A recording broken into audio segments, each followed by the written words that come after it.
នេះគឺជារបស់ដែលខ្ញុំចូលចិត្តខ្លាំងមែនទែនបងប្អូនហើយខ្ញុំក៏ឧស្សាហ៍ទិញមកពីផ្សារអាស៊ីដែរហើយខ្ញុំចង់ឲ្យបងប្អូនទាយទាំងអស់គ្នាចាមើលទៅវាស្តៀងជាមួយនឹងនំសមជ្រូកមែនទេបងប្អូនចាមិនមែននំសមជ្រូកទេឥឡូវមកអ៊ុតជាមួយខ្ញុំទាំងអស់គ្នាចាភ្ញាក់ពីព្រលឹមមកគឺថារវល់មកព្រឹកហើយធ្វើដោយដៃផ្ទាល់តែម្ដងបងប្អូនចានេះគឺសាច់ប៉ាតេដោយសារតែខ្ញុំមានអារម្មណ៍ថាដូចជាមិនសូវស្រួលទេព្រោះអីយើងទិញពីផ្សារអាស៊ីមកភាគច្រើនជារបស់វៀតណាមអញ្ចឹងណាចាហើយហូបតែរបស់វៀតណាមពេកមានអារម្មណ៍ថាដូចមិនសូវស្រួលខ្លួនចាថ្ងៃនឹកឃើញក៏ចា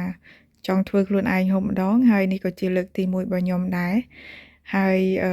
ធ្វើតាមការបង្រៀនរបស់គេតាម YouTube ណាបងប្អូននិយាយទៅគេឲ្យដាក់អីយើងដាក់នឹងតាមគេឲ្យធ្វើអីធ្វើតាមគេទៅ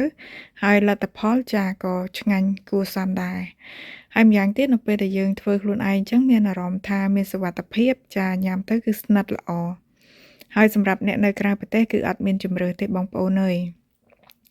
អត់មានជំរើសមានន័យថាផ្សារអាស៊ីដែលយើងទៅហ្នឹងគឺភាគច្រើនសុទ្ធតែជាផលិតផលរបស់វៀតណាមទាំងអស់